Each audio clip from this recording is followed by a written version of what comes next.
Comment vaincre la peur de l'engagement? En d'autres termes, comment vaincre la peur de se marier? Bonjour à toutes et à tous et bienvenue sur ma chaîne. Alors si tu es là, que tu regardes cette vidéo, que tu n'as pas envie de te marier, tu es un homme, tu es une femme, tu n'as pas envie de te marier et ton environnement, tes proches ne comprennent pas. Pourquoi est-ce que tu ne veux pas te marier? Mais toi également à ton tour, tu te sens incompris, tu te sens incomprise. Parce que tu te dis, mais pourquoi est-ce qu'ils ne comprennent pas le fait que je ne veux pas me marier?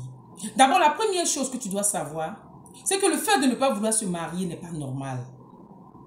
Il y a certaines personnes qui refusent de se marier parce qu'elles ont été blessées par un proche. Elles ont été blessées par un conjoint, par une conjointe. Elles ont été blessées par un fiancé, par une fiancée. Elles ont été blessées par un mari ou une femme. Et ces personnes s'étaient tellement engagées, elles avaient donné leur amour et en retour ont été humiliées, trahies. Donc pour éviter à nouveau de subir ce choc émotionnel-là, ces personnes-là ont décidé de ne plus se marier ou du moins de ne pas se marier.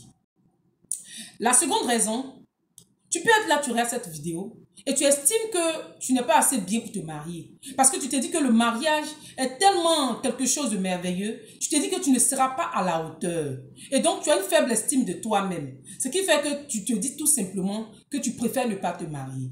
Il y a également une catégorie de personnes qui ne veulent pas se marier parce qu'elles estiment que se marier, c'est fournir beaucoup d'efforts. Le mariage est un engagement et donc comme elles n'ont pas envie de fournir cet effort-là, elles ne veulent tout simplement pas se marier.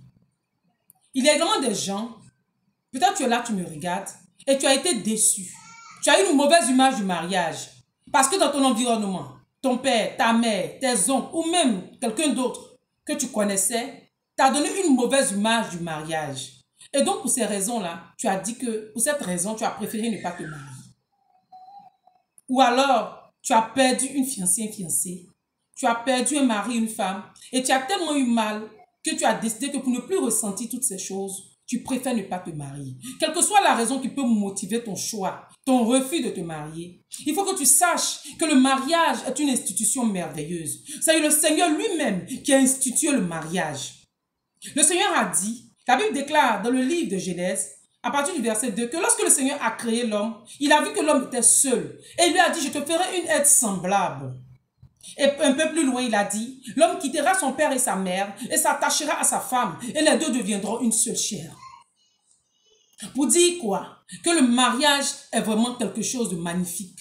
Quand tu te maries à la bonne personne. Mais lorsque tu te maries à la mauvaise personne, le mariage peut devenir un enfer sur terre. Alors, il faut que tu travailles. Tu ne dois pas rester dans cette mentalité du refus de te marier. Non, ce n'est pas normal. Ce n'est pas normal. Quel que soit ce qu'une personne peut dire, ce n'est pas normal de ne pas vouloir, c'est-à-dire de refuser de se marier. C'est vrai, tout le monde n'est peut-être pas appelé à se marier. Mais il y a des personnes qui ont toutes les dispositions pour le faire, mais qui ne veulent pas le faire, pour l'une des raisons que je viens d'évoquer un peu plus haut.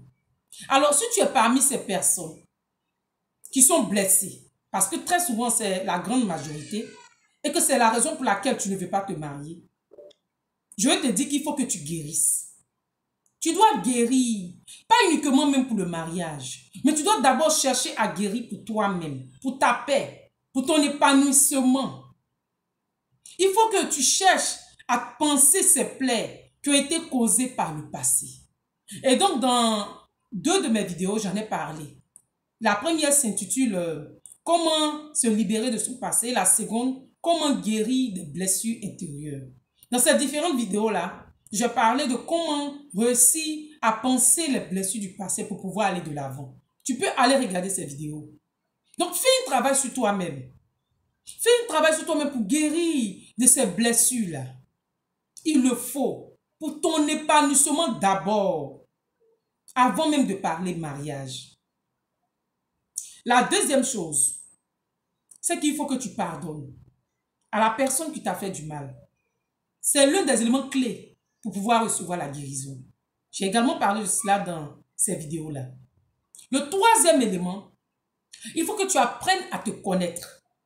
Il faut que tu connaisses tes faiblesses, tes limites, Qu'est-ce que tu es capable de faire? Qu'est-ce que tu n'es pas capable de faire? Cela sera très important pour le mariage et pour la suite des événements. Et même en dehors du mariage, tu ne pourras t'épanouir réellement que lorsque tu sauras qui tu es. Le quatrième élément,